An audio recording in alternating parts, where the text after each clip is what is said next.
To be given the label of a wonderkid in the world of football can be a double-edged sword. On the one hand, the media, pundits and fellow professionals have recognised the ability that you possess and have tipped you to go to the very top of the game. On the other hand, however, being coined as the next big thing at such a young age adds enormous pressure and expectation onto young shoulders, which may, ironically, be the thing which stops them reaching those heights which so many expected of them. We all know the stories of the likes of Freddy Adu, Ravel Morrison and Bojan, but today we're going to focus on 10 Wonderkids who have faded into obscurity.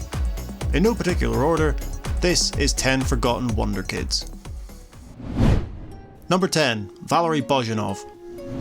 Probably one of the most well-known players on this list, Bulgarian forward Valery Bojanov began his career at Maltese club Pieta Hotspurs before being acquired by Italian club Lecce at the age of 14. He made his debut in Serie A in 2002 against Brescia at the age of just 15 years and 11 months, becoming the youngest foreign player to play in the Italian top flight. Bojanov scored his first Serie A goal against Bologna on January 6, 2004, becoming the youngest non-national to score in the league. So high was the opinion of Bojanov that he was selected for the Bulgarian national team for Euro 2004, making his debut in a 2-1 loss to Italy. After 19 goals in 71 games for Lecce, the 19-year-old Bojanov moved to Fiorentina before moving on to Manchester City in 2007. This is where his career began to go downhill as two major injuries put him on the sidelines for a total of 11 months during his time at the Citizens. 14 years and 13 clubs later, Bojanov, at the age of 35, is currently in the middle of his third spell with Bulgarian side Levski Sofia, having not featured for his national side since 2015. Number 9. Ganso. A decade ago, two young Brazilians out of Santos were considered to be the future of the national team. One would go on to become one of the truly elite talents in the game, starring for both Barcelona and PSG, as well as being seen as the main man for the Seleção, whereas the other would have a lacklustre European sojourn before heading back to Brazil seemingly to see out the rest of his career. After making his Santos debut in 2008, a season before Neymar, Ganso became the first name on the team sheet by the next year, as an intelligent playmaker who could slot in anywhere into the midfield.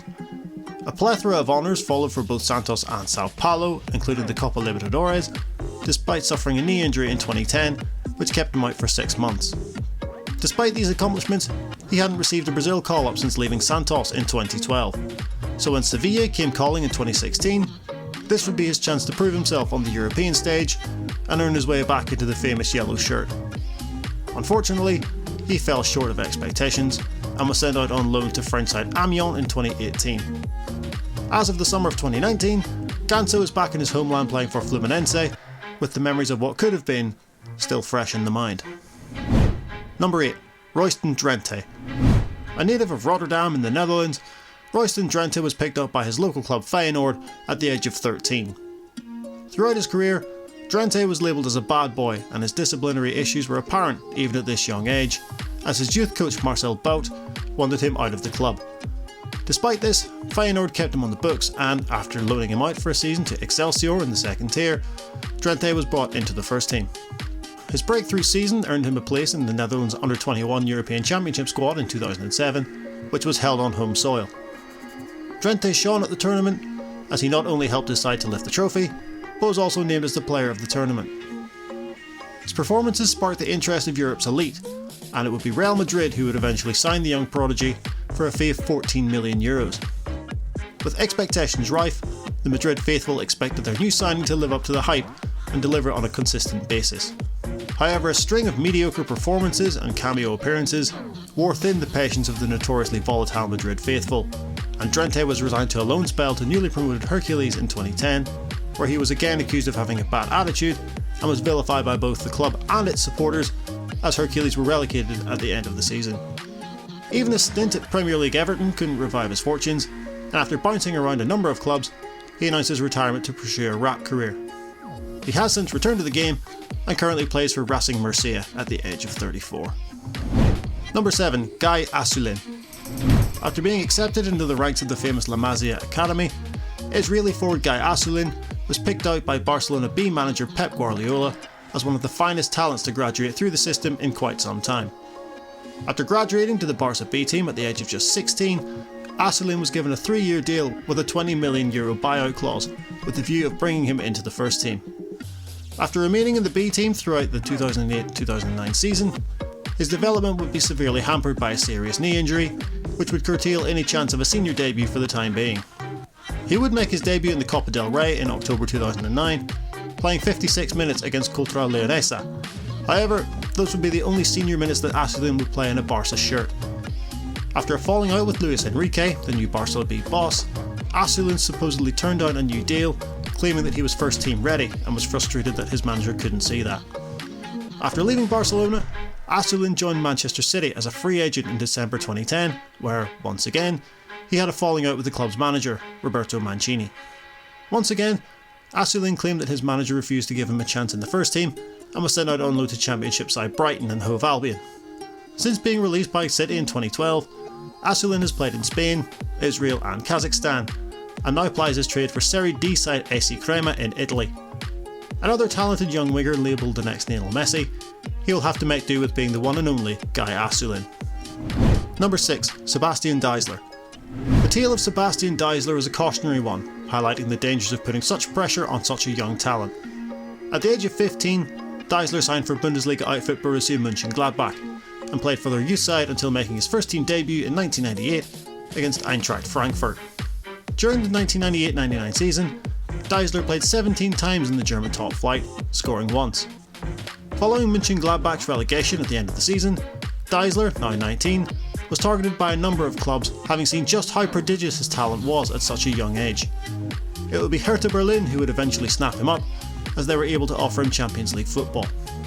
It was here that the world would bear witness to the creativity and versatility that Deisler possessed, as he would become the staple in the Hertha midfield. However, as is the case for a number of players on this list, it would be a long-term injury that would spark the downfall of yet another promising star, as Deisler would rupture his anterior cruciate ligament. Upon his return, Deisler returned to the first team, but it wouldn't be long before he was back on the treatment table, tearing a synovial membrane in his right knee. Despite this season-ending injury, it was announced that Deisler, now nicknamed Das Supertalent, would be moving to the country's biggest club, Bayern Munich. Deisler was told to keep quiet about the move by Hertha boss Dieter Hoeneß, as he was hounded by fans and critics alike for his apparent betrayal. This is where the seeds of doubt were planted for Deisler, as he began to question whether a life in football was right for him. His time at Bayern was turbulent to say the least, as he only managed 62 league appearances in 4.5 years due to injury and, in 2003, being diagnosed with cancer, which not only affected him physically, but mentally as he slipped into an overwhelming state of depression. Deisler retired from the sport in 2007, citing that he felt empty, tired, and didn't want this torture anymore. His career should serve as a warning to those trying to make it in the world of professional football, and how placing unrealistic expectations on a youngster is unreasonable and ultimately dangerous. Number 5. Danny. Looking at Danny, it would be fair to assume that he was destined for a career on the catwalks of Milan rather than the cutthroat world of professional football. The Lisbon native signed for his boyhood club Sporting at the age of just 9, before making his professional debut during the 1994-95 season at the age of 17, in a squad that included the likes of Luis Figo and Ricardo Pinto. In 1994, Danny's reputation was on the up, as he not only helped Sporting to the Portuguese Cup, but he also helped lead Portugal to the European Under-18 Championship. By the age of 19, Danny had earned his first cap for the national side against England at Wembley, and it was this performance that convinced West Ham manager Harry Redknapp to bring him to Upton Park on a short-term loan deal in 1996. Things couldn't have gone better for Danny on his debut against Tottenham, scoring the winner and sending the English media into a frenzy. Despite his obvious talent, the youngster became more interested in the trappings of being a professional footballer rather than dedicating himself to the game itself. He would frequently be absent from training due to his penchant for the nightlife of London, and was subsequently sent packing by Redknapp. He was, however, to be thrown a lifeline by Dutch legend Johan Cruyff, who spotted Danny playing for Portugal at the 1996 Olympics and was so impressed with him that he not only brought him to Ajax, but handed him the famous number 14 shirt, synonymous with Cruyff himself. His spell at Ajax would be his most productive, despite never being a nailed-on starter. After making just 72 appearances in his 4-year stay, Danny would move on to Benfica and then to Atletico Madrid, a second division side at the time, and after helping Los Rojiblancos to promotion to La Liga in 2002, a disillusioned Danny decided to hang up his boots at the age of just 27. Since then, he has become a television personality back in his native Portugal, as well as occasionally playing in charity games. The career of Danny is a tale of being around for a good time, not a long time, and I'm sure if you were to ask him, would he do it differently? I imagine his answer would be a definitive no. Number 4. Denilson. How does a player go from being the world's most expensive transfer to playing in Saudi Arabia just 8 years later? This was the case for Denilson de Oliveira in 1998, as he became the most expensive footballer on the planet, moving to Real Betis for a fee of £21.5 million at the age of just 20. Having begun his career at Sao Paulo, Denilson's ability with the football was apparent from an early age. His trickery and flair on the ball seemed unparalleled at a time where flashes of individual skill were nowhere near as prevalent as they are today.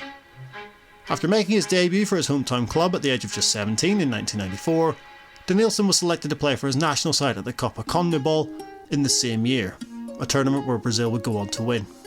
From there, he would be selected to play in Le Tournoi in 1997, a precursor to the 1998 World Cup in France. Despite being a fully fledged international and electrifying crowds with his dribbling skill, Denilson had only scored a handful of goals during his time in Brazil, finding the net just 26 times in 191 appearances. Despite his lack of end product, Betis president Manuel Ruiz de Lopera was so enthralled by the Brazilian starlet that upon his world record move to Betis, Denilson was given a 10-year contract worth £40,000 a week. Whilst Denilson showed glimpses of his talents, his time in Spain was an unmitigated disaster.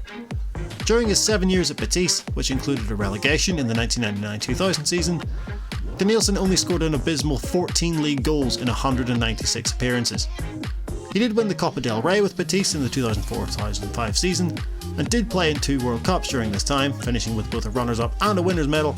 However, his stock was an all-time low, falling from the great heights where it had once been. Betis decided to cut his 10-year deal short, and sold the Brazilian to Bordeaux for an undisclosed fee in 2005, where he stayed for just a single season.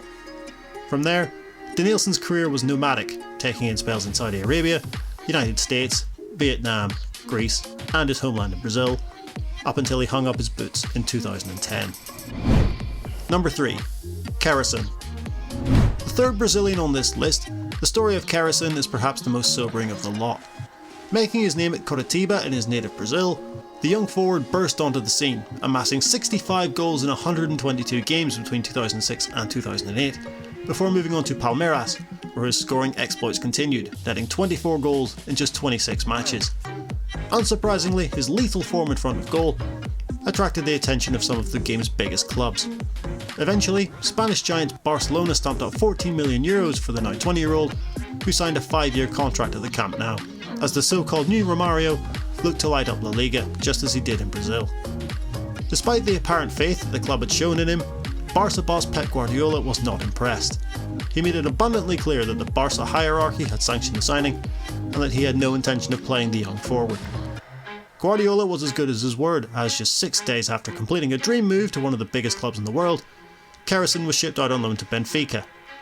With the likes of Oscar Cardozo, Javier Saviola, and Nuno Gomes in their ranks, there would be no place for a precocious young talent looking to make his way in the European game, and that proved to be the case as Kerasin played only 335 minutes of competitive football in Portugal. It later emerged that Barca president Juan Laporta had bought Kerasin with the sole purpose of loaning him out and then selling him on for a profit. Several more loan spells would follow, but the confidence that the young forward showed upon arriving at the Camp Nou was gone. Kerasin would never play for Barcelona, and has been labelled by many, perhaps unfairly given the circumstances surrounding his transfer, as one of the worst signings in the club's history. Number 2. Michael Johnson. Much like Sebastian Deisler, the tale of English prodigy Michael Johnson is one which will resonate with thousands across the footballing spectrum. After bouncing around several clubs as a youngster, Johnson finally arrived at Manchester City in 2004, where he would skipper the club's youth side to the FA Youth Cup final in 2006. That same year, Johnson would be handed his senior debut by manager Stuart Pearce, coming on in a 4-0 away defeat to Wigan in the Premier League. Johnson's ability to run with the ball and operate box to box became apparent with his subsequent first-team appearances. After a run of 7 consecutive first-team outings, a hamstring injury ruled Johnson out, the first of what would be a number of injuries which would take their toll both physically and mentally. An abdominal injury soon followed, which would require a double hernia operation, and would curtail his season in 2007, before a recurrence of the same injury would force him out of action for 7 months in 2008. This was a huge blow for Johnson, who had started the season in such great form, linking up with the likes of his midfield partners Alano and Stephen Ireland. He returned in September of 2009 and scored his first goal in over a year a month later. However, Johnson's horrendous luck would continue, as in that December, a knee injury would rule him out for the rest of the season.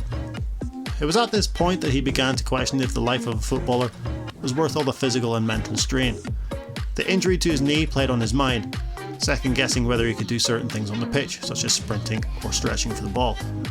Johnson's mental health really began to suffer, battling with depression and anxiety surrounding his career. So much so that he chose to retire at the age of just 26.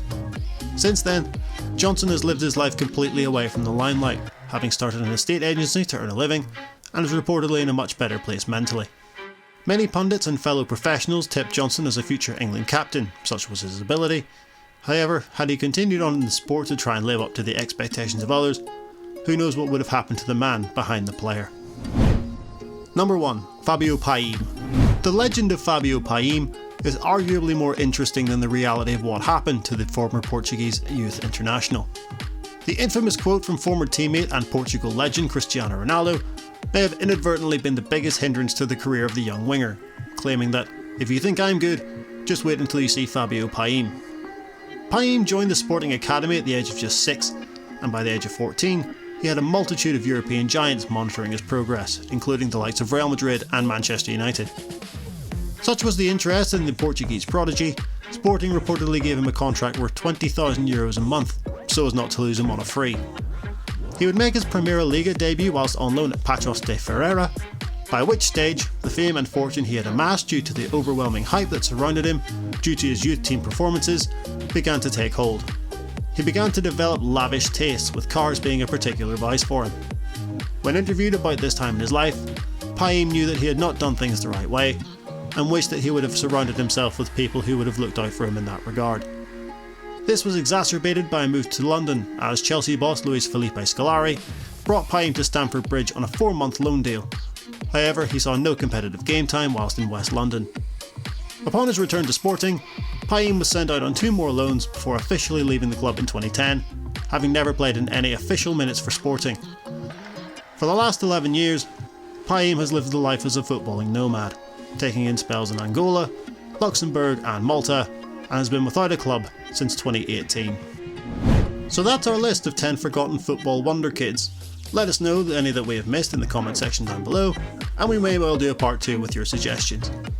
If you enjoyed this video, do be sure to hit that like button, subscribe to Full Time Football, and hit the bell to be notified of when we make new videos. Thank you all so much for watching, and we'll see you as always in the next one.